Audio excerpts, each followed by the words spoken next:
Hello, mystery lovers, and welcome back to Al Recap. Today we're diving into a gripping thriller based on a true story from the heart of Europe.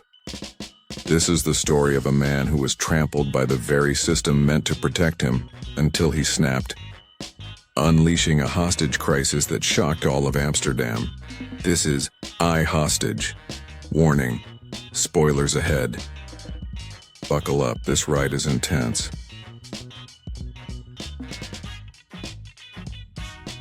We open in the peaceful streets of Amsterdam. Ilian Petrov, a Bulgarian businessman, arrives on a work trip. Calm and courteous, Petrov checks into a hotel and takes his heart medication. He suffers from a serious condition. After checking in, he calls his wife to say he's arrived safely, but his first day doesn't go well. He leaves his expensive AirPods on the train. Something doesn't feel right. He senses that something terrible is about to happen. Petrov heads to the nearest Apple store to buy a new pair of AirPods. The store is packed. This is Amsterdam after all. But outside, a food truck pulls up. A suspicious man steps out, enters the store without saying a word, and reaches into his backpack. Suddenly, chaos erupts. Gunshots echo. Screams fill the air. Petrov finds himself caught in the middle, and just like that, he becomes a hostage, targeted by the armed man. Let's call him Amar. Amar binds Petrov and reveals himself to the police outside. Wearing military fatigues, he shows that he's strapped with a suicide bomb vest. Police call in counter-terrorism units. They know this is now a national emergency. Inside, Apple Store employee Mingus scrambles to hide customers in the back room. Top agents are called in. Winston, a seasoned field officer pulled from vacation. Kiss, a calm and sharp investigator.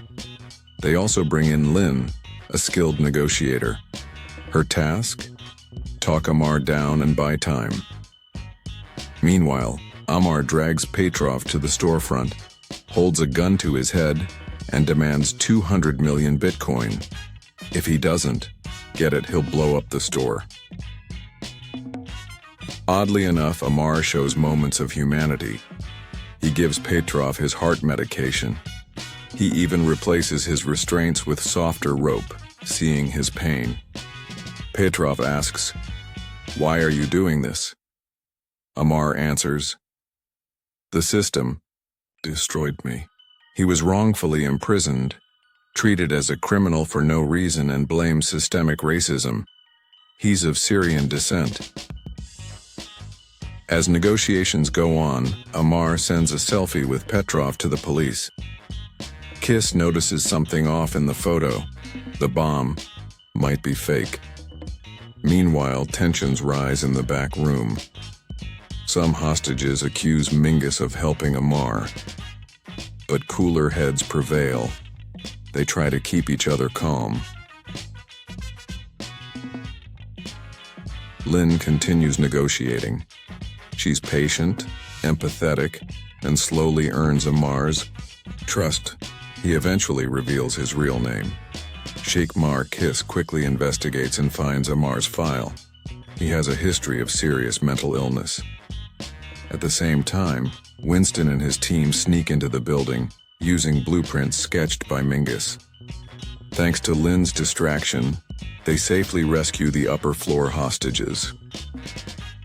Only 5 people remain inside: Petrov, Mingus, and 3 others.